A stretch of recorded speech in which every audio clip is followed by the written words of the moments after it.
روایت میں ہے کہ یمن میں ایک قبیلہ آباد تھا جس کا سردار حاتم طائی تھا۔ اب حاتم طائی کی ثقافت سے دنیا کا کون سا آدمی ہے جو ناواقف ہے؟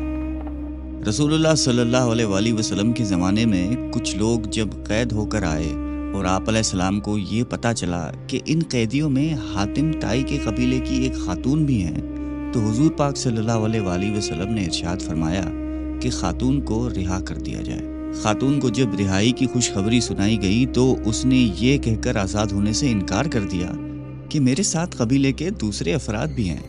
آپ علیہ السلام نے پورے قبیلے کو آزاد فرما دیا اور مال غنیمت بھی واپس کر دیا، اور نہ صرف اپنی طرف سے انعام و اکرام سے نوازا بلکہ بنفس نفیس سرحد تک چھوڑنے کے لیے تشریف لے گئے۔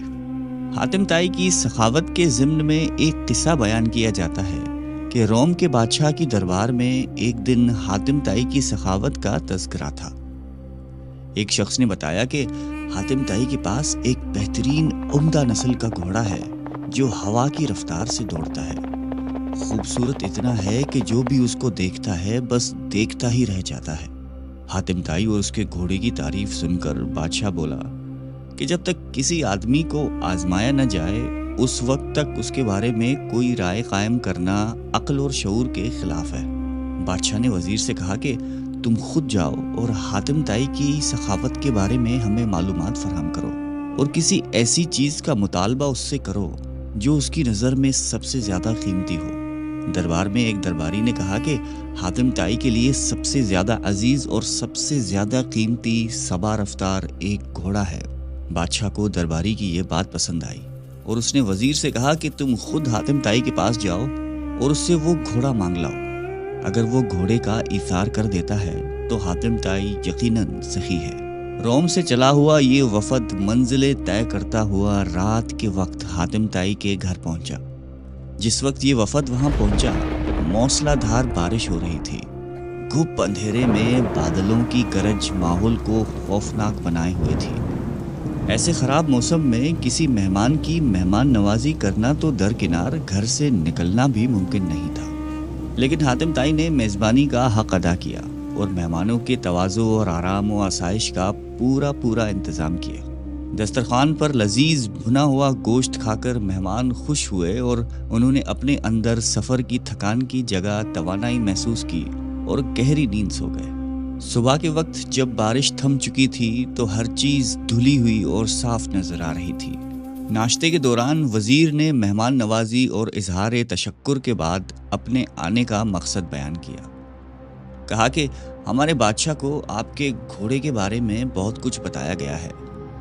گھوڑے کی تعریف سن کر بادشاہ چاہتا ہے کہ آپ اپنا گھوڑا بادشاہ سلامت کی خدمت میں نظر کر دیں۔ وزیر کی بات سن کر حاتم افسوس کے ساتھ ہاتھ ملنے لگا اور بہت افسردہ ہو کر بولا، اگر آپ گھوڑا ہی لینے آئے تھے تو یہ بات آتے ہی مجھے بتا دینی چاہیے تھی، لیکن اب میں مجبور ہوں، اس لیے کہ میرا پیارا گھوڑا اس دنیا میں نہیں ہے۔ آپ کو تو پتا ہے کہ پوری رات طوفانی بارش برستی رہی۔ میرے لیے یہ ممکن نہیں تھا کہ چراگاہ یا کسی اور جگہ سے کوئی جانور منگوا سکتا، لہٰذا میں نے اپنے گھوڑے کو ذبح کر دیا اور اسی کا بھنا ہوا گوشت دسترخوان کی زینت بنا تھا۔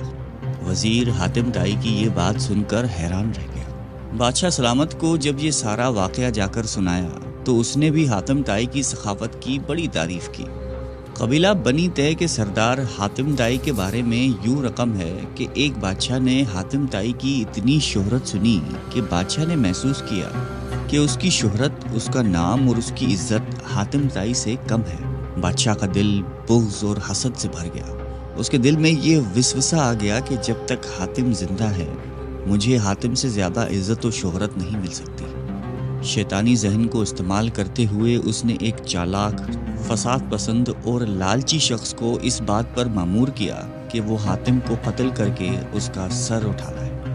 کرائے کا یہ دہشت گرد اور قاتل شخص اپنے ترکش کو تیروں سے بھر کر اور تیز دھار تلوار کو میان میں رکھ کر حاتم طائی کے ملک کی طرف روانہ ہو گیا۔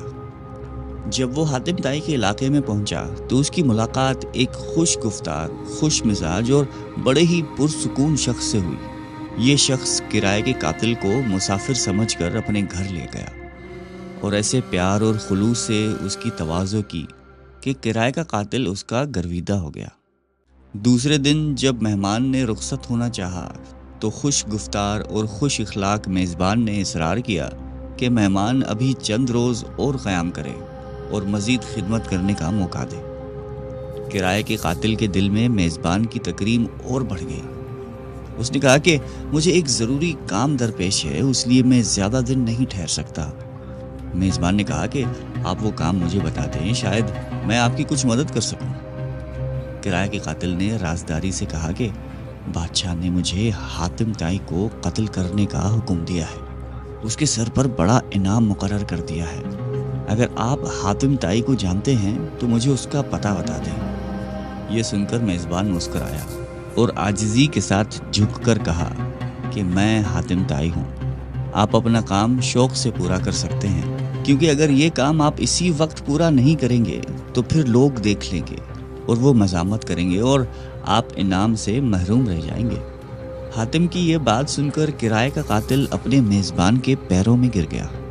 اس نے اپنی تلوار اور تیروں سے بھرا ہوا ترکش پھینک دیا اور کہا کہ ایسے معزز سردار کے جسم پر پھول مارنا بھی گناہ عظیم ہے۔ سخاوت کے بارے میں ایک مجلس میں حضور قلندر بابا اولیاء رحمۃ اللہ علیہ نے فرمایا کہ ایک شخص حضور صلی اللہ علیہ وآلہ وسلم کی خدمت اقدس میں حاضر ہوا اور اس نے عرض کیا کہ یا رسول اللہ، مجھے شہد چاہیے۔ آپ علیہ السلام نے فرمایا کہ عثمان کے پاس چلے جاؤ۔ جب یہ شخص حضرت عثمان رضی اللہ تعالیٰ عنہ کی خدمت میں پہنچا تو وہاں بہت سارے اونٹ بیٹھے ہوئے تھے اور گیہوں کی بوریاں لادی جا رہی تھی۔ اس شخص نے دیکھا کہ ایک بوری کا منہ کھل گیا اور اس میں سے چند کلو گیہوں زمین پر گر گئی۔ حضرت عثمان رضی اللہ تعالیٰ عنہ نے جب یہ دیکھا تو انہوں نے اپنے ملازم سے باز پرس کی اور اس کو ڈانٹا ٹپٹا کہ یہ گیہوں زمین پر کیوں گرا ہے۔ آنے والے شخص نے یہ دیکھ کر واپسی کا فیصلہ کیا اور پھر آپ علیہ السلام کی خدمت میں حاضر ہوئے اور فرمایا کہ یا رسول اللہ، مجھے شہد چاہیے۔ حضور اقدس صلی اللہ علیہ وآلہ وسلم نے پھر یہی ارشاد فرمایا کہ عثمان کے پاس چلے جاؤ۔ سوالی شخص نے ساری کارگزاری بتائی۔ آپ علیہ السلام نے پھر بھی فرمایا کہ عثمان کے پاس چلے جاؤ۔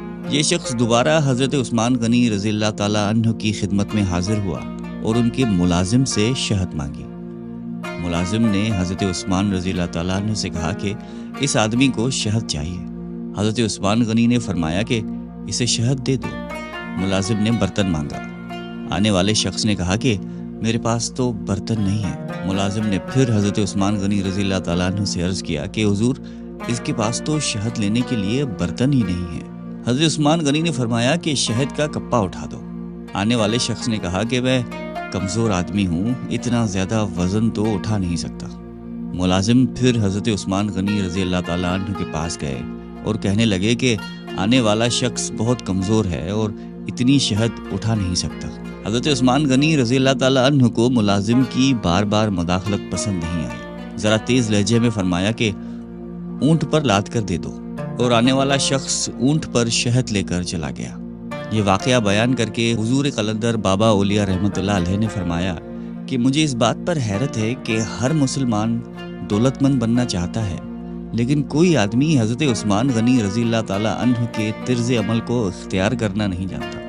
یہ پیغمبرانہ اوصاف اور طرز فکر جب بندے کے اندر متحرک ہو جاتے ہیں تو وہ دیکھ لیتا ہے کہ کوئی شے براہ راست موجود نہیں، ہر چیز کا وجود اللہ کی حاکمیت پر ہے، سارے جہانوں کا بادشاہ اللہ ہی ہے۔ انسان زندگی میں جس چیز کو حاصل کرنا چاہتا ہے تو ضروری یہ ہے کہ اس چیز سے متعلقہ لوگوں کی صحبت اختیار کی جائے، مگر ہم شیطان کی قربت کے کوگر ہیں تو شیطان کے اوصاف پسند کرتے ہیں، اور اگر ہم رحمان سے قریب ہونا چاہتے ہیں تو رحمان کی صفات اختیار کرنی ہوں گی۔ اگر آپ بھی اللہ تعالیٰ کی قربت اختیار کر کے کائنات میں ممتاز ہونا چاہتے ہیں تو اللہ کی مخلوق کی خدمت کیجیے۔ بلا شبہ محبت رکھنے والے لوگ اللہ کے دوست ہوتے ہیں، اور دوست پر دوست کی ہمیشہ نوازش ہوتی ہے۔ اللہ تعالیٰ آپ کو اور مجھے سخاوت کی صفات عطا فرمائے، آمین۔